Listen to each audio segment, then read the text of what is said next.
Hi అండి అందరికీ welcome to చుమ్మి చేతి వంట. ఈరోజు మనం చేసుకోబోయే రెసిపీ సాంబార్ రైస్. చూడండి, నేను ముందుగా నానబెట్టుకున్నాను కందిపప్పు రైస్. ఒక హాఫ్ అన్ అవర్ ముందు నానబెట్టుకున్నాను. ఇగో నేను ఈ గ్లాస్తో తీసుకున్నానండి. ఈ గ్లాస్తో ఒక గ్లాస్ రైస్, కొంచెం తక్కువ కందిపప్పు. కుక్కర్ విజిల్ పెట్టుకుందాము. కుక్కర్ విజిల్ పెట్టుకున్నామండి. Stove వెలిగించుకుందాం.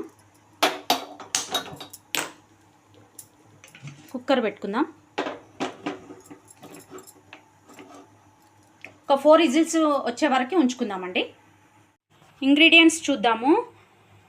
Onion, tomato, carrot, potato, బెండకాయ, పచ్చిమిర్చి, సొరకాయ తీసుకున్నాము. ఇక్కడ వచ్చి ఇవేమో పసుపు, ఆవాలు, జీలకర్ర, ఎండుమిర్చి, కొత్తిమీర, కరివేపాకు, అల్లం ఎల్లిగడ్డ పేస్టు, ఉప్పు, కారం, చింతపండు, ఆయిల్. ఇది వచ్చి సాంబార్ పౌడర్, బెల్లం, ఇంగువ, నెయ్యి. ఇవేనండి మనం తీసుకున్న ఇంగ్రీడియంట్స్. ఇప్పుడు గిన్నె పెట్టుకుందాము. స్టవ్ వెలిగించుకొని గిన్నె కొద్దిగా వేడెక్కాక ఆయిల్ వేసుకుందాము.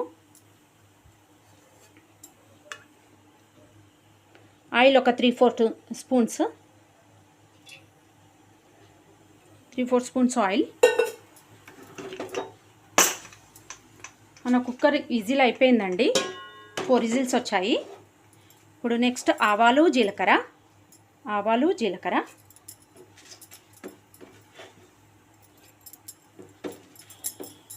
ఒక స్పూన్ ఆవాలు, ఒక స్పూన్ జీలకర్ర. ఇవి కొద్దిగా వేడెక్కాలి.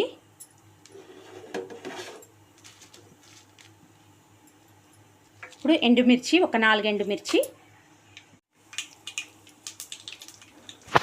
ఒక 4 వెల్లుల్లి, 4-5.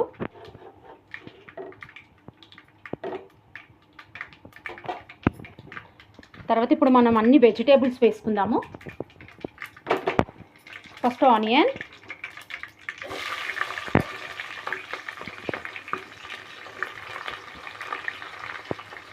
తర్వాత పచ్చిమిర్చి. ఇవి కొద్దిగా వేగాలి. చూడండి, కొద్దిగా వేగుతున్నాయి.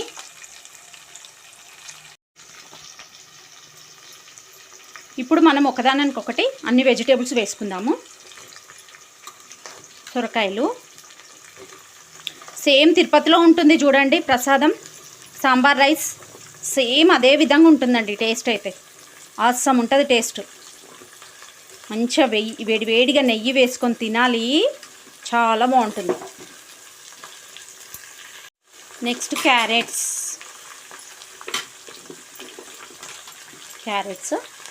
నెక్స్ట్ బెండకాయ, నెక్స్ట్ పొటాటో, నెక్స్ట్ టమాటో. అన్నీ వేసేసుకున్నాము.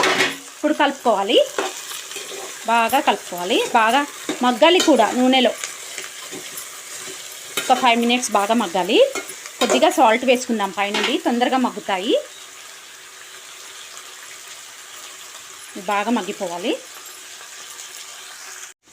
చూడండి, ఇలా మగ్గించుకోవాలి. మధ్య మధ్యలో కలుపుకోవాలి, లేకపోతే అడుగంటిపోతాయి.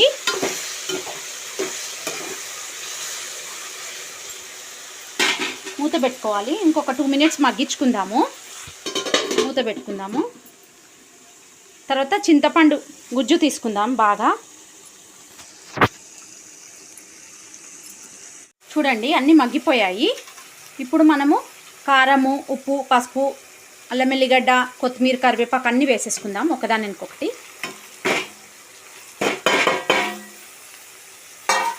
అన్నీ వేసేసుకొని కలుపుకుందాం.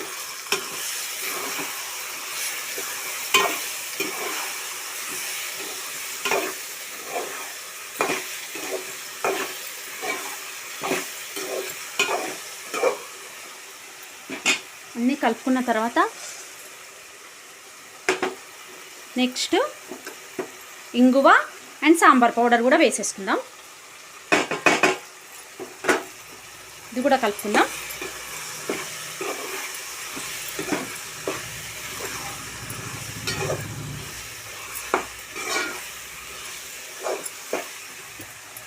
ఇప్పుడు చింతపండు పులుసు వేసేసుకుందాం.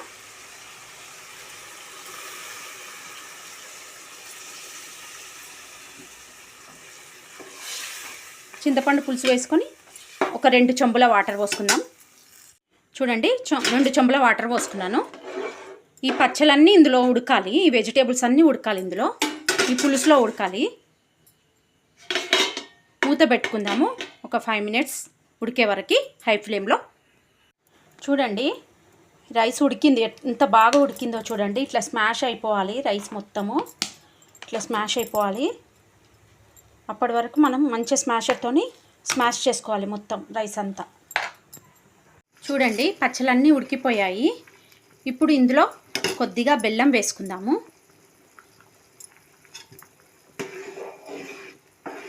కొద్దిగా బెల్లం వేసుకుంటే ఏమవుతుందంటే పులుపు కారం అన్నీ ఈక్వల్ అవుతాయి. ఇది కొద్దిగా బెల్లం కొద్దిగా కరిగిన తర్వాత రైస్ వేసుకుందాము.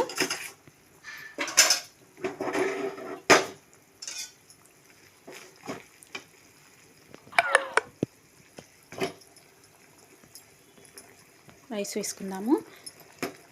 గడ్డలు లేకుండా కలుపుకుంటూ రైస్ వేసుకుందాము. చూడండి అన్నం వేసుకున్నాను నేను. కొద్దిగా లూజ్గానే ఉండాలి, ఇట్లా గడ్డలు లేకుండా కలుపుకోవాలి బాగా. ఇగో చూడండి గడ్డలు ఉంటాయి, మనం ఉడికించుకుంటాం కదా మెత్తగా, అందుకనే గడ్డలు ఉంటాయి. ఆ గడ్డలన్నీ నలిపేసుకోవాలి.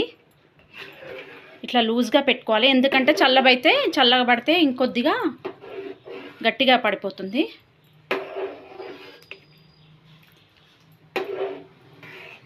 నేను ఇలాగే ఉంచుకుంటానండి, చల్లగా అయితే గట్టిగా అవుతుంది కదా. ఇప్పుడు నెయ్యి వేసుకుందాము.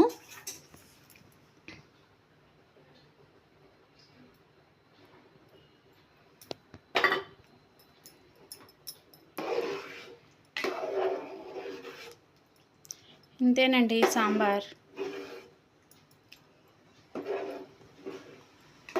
ఎంత కలర్ఫుల్గా ఉందో చూసారా, తింటే కానీ బాగుంటుందండి. ఒకసారి మీరు కూడా ట్రై చేయండి ఇంట్లో. ఓకేనా అండి? నా వీడియో కనుక మీకు నచ్చినట్లయితే like, share and subscribe. Thank you. Bye bye.